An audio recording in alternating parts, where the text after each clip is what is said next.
আপনি কি জানেন, আমাদের চারপাশে এই যে রঙিন ছোট ছোট ফুলগুলো দেখছ, এগুলো তো সবাই চেনে, পুটুস ফুল।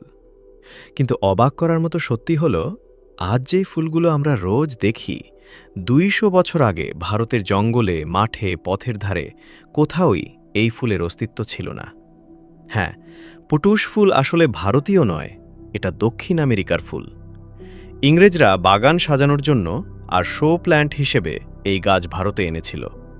কিন্তু ইংরেজরা চলে যাওয়ার পরও এই ফুলের আধিপত্য থামেনি, বরং বাড়তেই থেকেছে। আজ এই বিদেশি গাছটাই আমাদের জঙ্গলে শাসন করছে।